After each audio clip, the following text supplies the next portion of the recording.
And welcome back. I'm Jonathan, and in this episode of The Mechanic, we have an '05 Chevy Malibu that needs a lower control arm. Now, the reason why we're changing the lower control arm is because at certain speeds, there's a wobble in the steering wheel, and even going over bumps, you could feel a wobble in the steering wheel. Now, this car has a few other problems going on with it, but we're going to focus on one thing at a time. So today, we're changing out the lower control arm. With the car jacked up like this off of the ground, at least this wheel is, you can see the excessive amount of play we have here. So next step is to go behind it and see where the play is coming from. And as you can see, it's the lower ball joint. Now in this car, you cannot purchase the lower ball joint separately. You have to buy the complete lower control arm if you want to change this lower ball joint. So it's the reason why we're changing the whole arm. Now I have an impact gun, which is why I lifted up the car first, but if you don't have an impact gun, make sure you loosen your lug nuts while the vehicle is still on the ground, and of course use jack stands. Do not rely on a floor jack because it's not safe at all.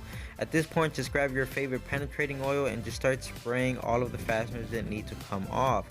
Now, my faith in penetrating oil only goes so far. I think it helps for when a fastener is already loose and you're trying to, say for instance, you're trying to take a nut off of a fastener and you're fighting through rust, dirt, and grime. I think the penetrating does help to lubricate everything and help it come off, a little bit easier. But if something is completely torqued down and really tight and you spray it expecting the penetrating oil to actually penetrate into the threads, I don't got much faith in that. Hey, but that's just my opinion. So we're gonna go ahead and just remove all of the fasteners here, which you have two right here at the back of the lower control arm. And everything comes off pretty easy. As you can see, you use your wrench on top to hold the nut, and then you could remove the nuts from on top. They're basically just sitting there.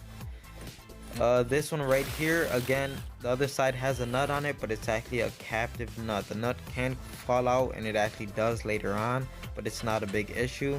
What I'm trying to say here is all of this stuff should come off pretty easy. You should not have a problem getting any of these things out. As you can see, these things are practically just coming apart by themselves.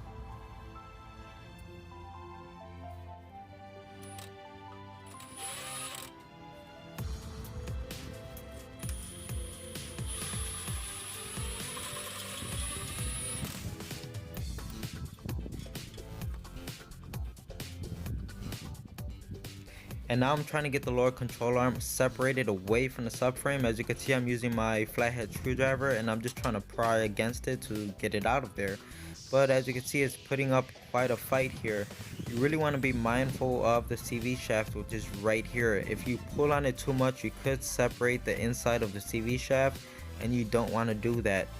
So at some point I just gave up and I decided to go mess with the lower ball joint instead. Just grab your flathead screwdriver or a small pry bar and jam it in here.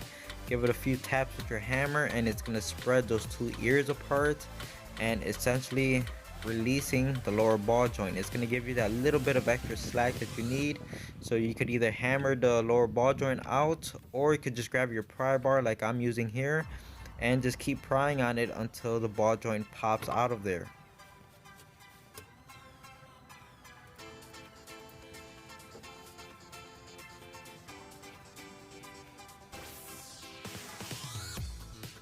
Okay, so great. Now that we got the lower ball joint separated from the knuckle, we could go ahead and separate the control arm from the subframe. And of course, just do a little bit more prying, and I ended up just pulling it out despite the sway bar being in the way. And the reason why this worked is because the bushings on the old lower control arm are all worn out and they give you that little bit extra slack. Now you're not going to be so lucky with the new lower control arm and installing it because the stabilizer bar is going to be in the way. So what you have to do now is completely jack up the front end of your car to get also the other side off of the ground. So you want your complete two front wheels off the ground, and we're going to remove both of the stabilizer links off of the strut here. So here's the one on the passenger side, and I went across and removed this same exact link on the driver's side as well. You can see the amount of play that we have in this link, and that's no good. That also causes a noise. So of course we're gonna end up swapping out and getting brand new stabilizer links. Now that it's free on both sides, you can see that the stabilizer bar actually moves up and down, and we're gonna move it up and out of our way so we could install the lower control arm. On this side, I'm gonna start with the lower ball joint into the knuckle because it just seemed like the easier thing to do. Once you get it in place, just give it a few love taps from the bottom with the hammer, and we're gonna go ahead and put in that pinch bolt. Now you don't have to tighten anything down at this point. I'm just putting in the bolt just to ensure that the ball joint doesn't fall back out. Now so far this whole job has been a walk in the park, but this is the part of the job where it's going to give you a few headaches. Mainly this rear bushing right here, the one with the aluminum housing around it. It's really a pain in the butt to get it lined up. Here I'm just using my hammer to give it a few light taps and try to get everything lined up, using my screwdriver to further align the bolt holes. And I'm just going to use another screwdriver as a placeholder. I basically got it kind of lined up there and I don't want it to fall out of place, which is why I'm using the screwdriver to hold its place of where the bolt would normally be.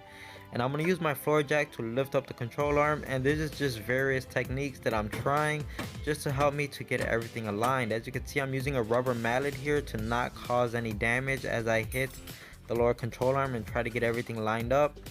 And of course here I am again, just further lining everything up just so I could get the bolt started. And of course we're not tightening anything down at this point.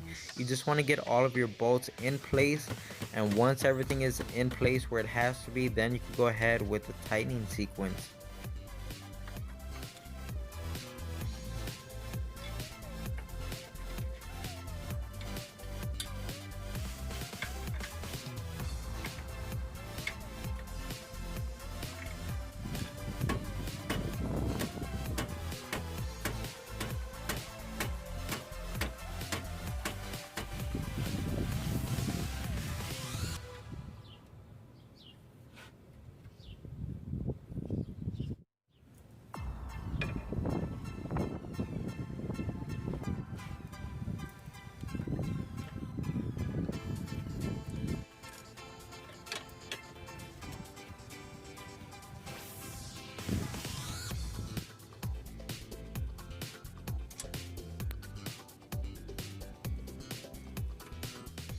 Now this is what I mentioned earlier about the captive nut falling out of place. Here I am hitting the bolt through, not realizing that the nut wasn't in place. So eventually I end up having to knock the nut or the bolt back through again, just enough so I could slide the nut back in there, and then we'll get this party started once again.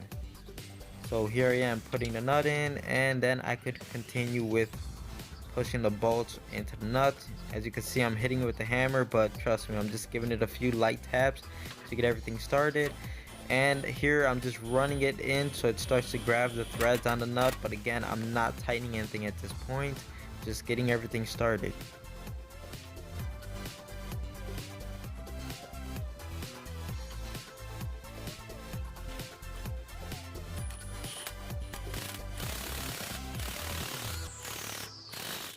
Okay, now that we have this fastener tightened down just a little bit, it's the first one we're actually going to torque down to spec.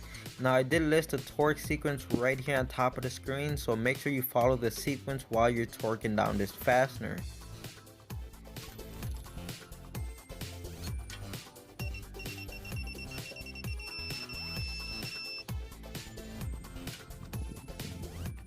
And now it's time to reinstall your stabilizer links. Don't forget you had to remove the one from the other side of the vehicle, so you have to reinstall 2 stabilizer links.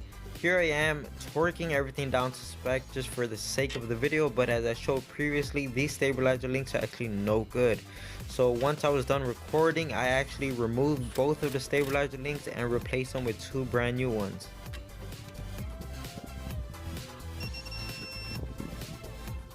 And now it's time to tighten the other fasteners on the lower control arm, the ones that go to the subframe, but you want to load the suspension for that.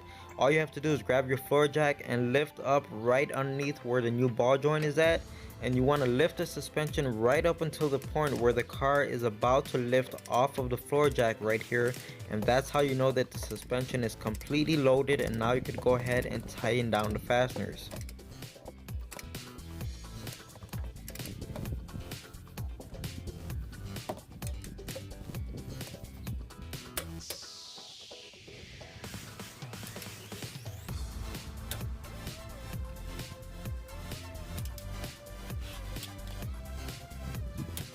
Now, depending on the lower control arm that you purchase, you may have a greasable ball joint. If that's the case, do not forget to install your zerk fitting and of course face it away from your brake rotor. This just makes servicing the ball joint in the future a little bit easier. And now that it's installed, we're going to go ahead and give it a few pumps of grease and it should be good to go from here. Okay, and if you made it this far, you are good to go. You're all set. Okay, well, you're not really set. Since we removed the lower control arm, the wheel alignment is going to be off. So once you're all done here, you have to take the car into a shop to get a proper wheel alignment. Do not forget to get a wheel alignment. So we're going to go ahead and put the wheel back on it and put the car back on the ground. And once it's on the ground, we can go ahead and torque down the lug nuts to spec. And that's it for now. So I hope the video helped you. If you know it could help someone else, please share the video. I really appreciate that. Don't forget to follow me on Instagram, you know, all that social media garbage. And like every other video on YouTube, like, comment, and subscribe. Hey, you don't even have to like. If you don't like it, give it a thumbs down. Hey, whatever floats your boat. But just I like when my viewers interact. So just go ahead and leave a comment below. I really appreciate that as well. So I hope you do subscribe and stay tuned for more. Thanks for watching.